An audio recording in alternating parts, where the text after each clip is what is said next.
안녕하세요. 장대현 독서대학의 장대현 목사입니다. 오늘 여러분들과 함께 독서의 우리 근간이 되는 사고력을 향상시키는 독서에 관해서 잠시 짧은 영상 함께 나누기를 원합니다. 많은 사람이 독서를 하고 있습니다. 그리고 독서를 통해 꾸는 꿈이 있습니다. 꿈이라고까지는 뭐해도요, 바람이죠. 독서를 통해 사고력이 향상되는 것, 누구나 바라는 것일 것입니다. 아이들에게만 해당되지 않습니다. 아이들의 사고력 향상을 위한 교육에 대한 목표, 마찬가지로 성인들도 세상을 살아나가면서 사회에 어떠한 그 기관 일을 하든지, 아니면 가정 일을 하든지, 아니면 개인적으로 어떠한 꿈과 비전을 향해 나아가든지, 그게 취미 활동이든지 공적인 일이든지, 사고력이 있는 사람과 없는 사람은 어떤 일을 하든지 그 안에서 차이가 발생됩니다. 사고력이 있는 사람은 결과를 내죠. 그리고 과정의 진보를 사람들과 함께 나눕니다. 과정의 진보를 이루는 그 중심에는 사고력이라고 하는 것이 있습니다. 같은 일을 해도, 같은 사고와 사건 앞에 마주해도 그것을 바라보는 시각이 다른 거죠. 어떤 단일한 시각만을 가지고 보는 것이 아니라 복합적으로 그 사건과 사고, 그 일을 돌아볼 수 있습니다. 사고력이라고 하는 것은 단순히 아이들의 성적을 올리는, 오늘 우리의 교육이라고 하는 그 일면뿐만이 아니라 생을 살아나가는데 사람이 행복하고 불행한 그 일에 있어서도 사고력이란 관계가 있습니다. 사고력을 우리가 너무 좁은 의미로, 협의의 의미로 생각해서는 안 됩니다. 사고력이란 사람의 착함과 그리고 어리석음과도 관계가 있습니다. 진정한 사고력, 상대방을 배려할 수 있는 것도 사고력에 의한 것이죠. 상대방이 불편한 모습을 보았습니까? 생각해보니까 그 사람이 다음 행동을 할 때 좀 어려울 듯해요. 그래서 그것을 배려하는 행동을 하는 것, 여러분, 그것도 사고력입니다. 배려라고 하는 감성과 선함은 사고력과 별개에 있는 것이 아닙니다. 우리가 좀 무딘 사람이라고 하죠. 무디다라고 하는 것의 어떤 긍정적인 측면에서 분명히 설명할 수 있고 묘사할 수도 있지만, 만약에 상대방의 불편함에 대해서 무딘, 어떤 그것을 느끼지 못하는 사람, 여러분, 그것을 단순히 감성적으로 무디다고 이야기해서는 안 됩니다. 사고력이 부족합니다. 그래서 제가 독서를 함에 있어서 독서를 통해 신앙을 세워나간다, 독서를 하면 신앙이 세워진다라는 것이 아닙니다. 오늘 우리의 신앙에 있어서도 독서라고 하는 그 행위 뒤에 주어지는 결과가 오늘 우리의 신앙을 세워나가는데 중요한 요소라는 것이죠. 우리는 누가 무언가를 하나 이야기할 때 그 사람이 전제하고 있는 그 이야기에 관심을 가져야 됩니다.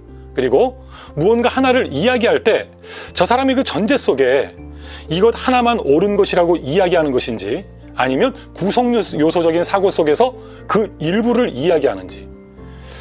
제가 독서를 이야기할 때는 구성 요소적인 사고를 전제합니다.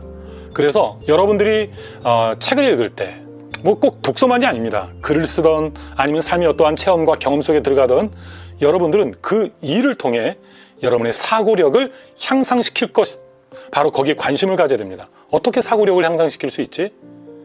똑똑한 사람이 되는데도 사고력이 필요하지만 사랑하는데도 사고력이 필요하다라고 하는 그 개념이 우리에게 있어야 됩니다. 다시 말씀드립니다. 똑똑하면 사랑한다가 아니라 진정으로 사랑하기 위해서, 배려하기 위해서, 다른 사람들의 원함을 잘 알고 다른 사람들의 부족함을 미리 알아챌 수 있는, 여러분, 그 관심, 그리고 그 배려, 그 전제 속에는 사고의 어떠한 건강한 사고력이 있어야만 가능하다는 사실 우리는 기억해야 됩니다. 그런데 많은 사람들이 오늘 우리의 배움의 과정 속에서 일어나는 독서를 포함한 모든 행위 속에 사고력을 향상시키고자 하는 목표를 갖지 않는다는 것입니다. 또한 많은 이들이 사고력 향상을 위해 공부한다고 하면서도 사고력 향상을 위한 프로세스를 그 안에 디자인하지 못한다는 것입니다.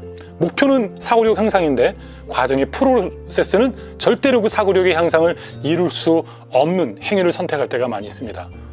특별한 한 가지 독서 행위를 이야기한다면 속독이 바로 그렇다고 저는 이야기합니다. 저도 속독을 할 수 있습니다. 분당 9,000 몇 자의 어떤 그런 안구 운동의 측정을 통해서 이렇게 받은 것도 있었고요. 속독법을 위한 훈련도 참 많이 있었습니다. 속독이 무의미하다라고 얘기하는 것이 아니에요. 속독도 여러 방식이 있겠지만 저도 책을 읽을 때 다양한 속독의 방식을 취합니다.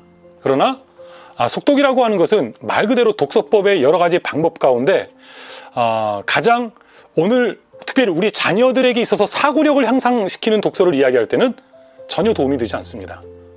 때로는 뇌를 이용한 어떠한 학습을 이야기하고 그 다음에 여러 유명한 사람들이 속독에 대한 책을 냈지 않습니까? 저는 그것도 속독, 독서의 어떤 하나의 개라고 생각합니다. 분명히 그 영역이 있을 것입니다. 그런데 속독을 하는 많은 사람들이 놓치고 있는 것은 그 속독을 통해 트리비움의 역량을 키울 수 있느냐라고 하는, 바로 거기에 우리는 관심을 둬야 됩니다. 특별히 어린 아이들일수록 속독을 통해서 더 많은 책을 읽는다라고 하는 거기에 관심을 두기보다는 책 한 권을 읽더라도 아니면 다독을 하든 정독을 하든 이 과정을 통해 내 사고력이 건강하게 향상되어 가고 있는지에 대해서 살펴야 되겠죠. 무엇보다 제가 항상 강조하는 트리비움의 역량이라고 하는 것이 사고의 실체라고 할 수 있을 텐데, 우리가 성인이 되기까지는 어쩌면 초절정의 사고력을 향상시킨다라기보다는 그 사고력의 밑바탕을 마련하는 것이죠. 왜 인문학이 강조됩니까? 인문학이라고 하는 그것은 우리 인간, 그리고 인간과 관계된 그 세계 속의 다양한 주제들에 대해서 우리로 하여금 고민하고 갈등하게 만든다는 것입니다. 어떤 답이 있어서 그 답을 구하는 것도 가치 있는 일이겠지만, 인문학에서는 중요한 것은 질문을 던지고 그 질문에 대해 생각해 보는 겁니다. 나와 다른 생각을 마주하는 겁니다. 그 속에서 고민, 갈등, 그리고 번민, 그리고 무언가 하나를 결정하고 때로는 내 실수를 인정하는, 여러분 그 과정을 통해서 우리는 조금씩 진보해 나갈 수 있습니다.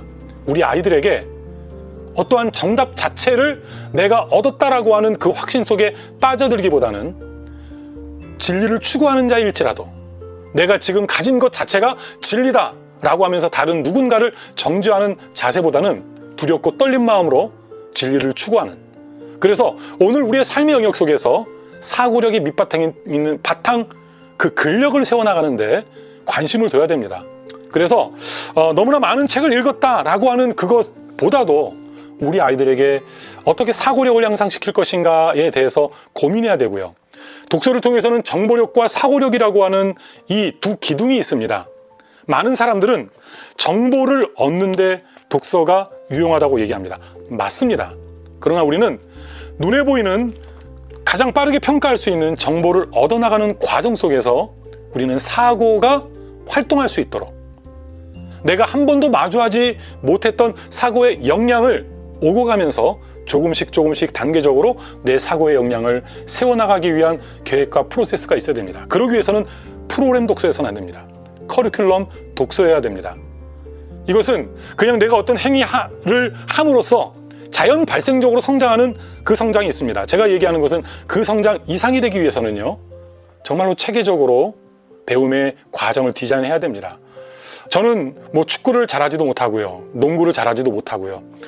축구는 제가 볼 땐 평균 이하라고 생각이 되고요, 그냥 농구는 평균적인 것 같아요. 그런데 만약에 제가 축구의 손흥민에게 평균 이하의, 왜냐하면 축구를 거의 안 하기 때문에 제가 평균 이하라고 얘기합니다. 손흥민에게 1년 동안 개인 교습을 받는다고 생각해 보세요. 제가 농구를 이충희, 허재, 서장훈 같은 사람에게 1년 동안 제가 독서를 아이들에게 지도하기 주 단위로 계속해서 개인 레슨을 받는다고 생각해 보세요.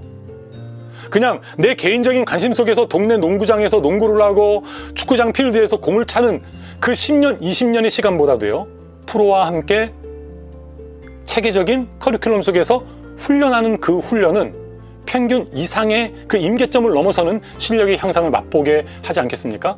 여러분, 제 주변에서도 탁구 치는 사람들을 많이 보게 되는데요, 그냥 동네 왕처럼 칠 수 있는 그 탁구 선수 있을 수 있습니다. 잘 칩니다. 그러나 프로 선수에게 정말로 체계적으로 레슨을 받은 사람, 그런 사람들을 이기기란 쉽지가 않습니다. 그러니까 아마추어의 세계와 프로의 세계의 어떠한 그 아마추어가 넘을 수 없는 그 임계점이라고 하는 영역이 있죠. 오늘 제가 여러분에게 이야기하는 그 독서는 아마와 프로의 독서가 존재한다고 쳤을 때 바로 이 임계점을 넘어서 프로의 독서가 여러분의 삶의 누림이 되기를 원하는 겁니다. 그러면 그 프로의 독서라고 하는 것은 특별한 사람만 할 수 있느냐? 그러지 않습니다. 하나님이 주신 오늘 우리의 하나님 형상 안에 담겨져 있는 그 능력을 발견하고, 그리고 그것을 관리하고 조금씩 그 진보를 향해 나간다면 누구나 하나님의 사람으로서의 건강한 사고력을 형성할 수가 있고요, 그리고 여러분이 속한 공동체 속에서 선한 영향력을 미치기 부족함이 없습니다. 그래서 여러분들 독서를 정보력을 얻는 수단으로만 활용하지 마시고요. 정보력을 얻는 사람은 똑똑하다 일컬어지겠지만 물론 똑똑해야 됩니다만 그것을 넘어서서 사고력이라고 하는 기둥도 세우십시오. 똑똑함과 사고력을 통한 지혜로움, 그리고 사고력을 통한 배려의 사랑, 이 두 가지가 하나 되면 하나님의 형상을 회복한 사람으로서의 선한 영향력이 점점 확대되지 않겠습니까? 여러분의 독서는 사고력을 향상시켜 나가는 독서인지 매일 점검하시기 바랍니다. 힘들지만 않습니다. 그렇다고 쉽지는 않습니다. 힘들지 않고 쉽지 않고 무슨 말이냐? 여러분의 관심만 있다면, 그리고 여러분의 시간 속에서 이것이 중요하게만 여겨진다면 누구의 삶 속에서나 여러분에게 준비된 만큼 여러분의 그 진보를 이루어나가는 것 그리 어려운 일이 아닙니다. 또 저 같은 사람이 계속 책을 쓰는 이유도요, 그 책을 통해서 여러분에게 부족할 수 있는 그 2% 부족한 부분을 채워드리는 역할, 바로 그것이 제가 할 일이고요. 98% 여러분의 삶의 현장의 노력과 그 진보를 이루어가는 선택은 여러분의 선택의 몫으로 남겨져 있습니다. 마찬가지입니다. 자녀 교육도 마찬가지예요.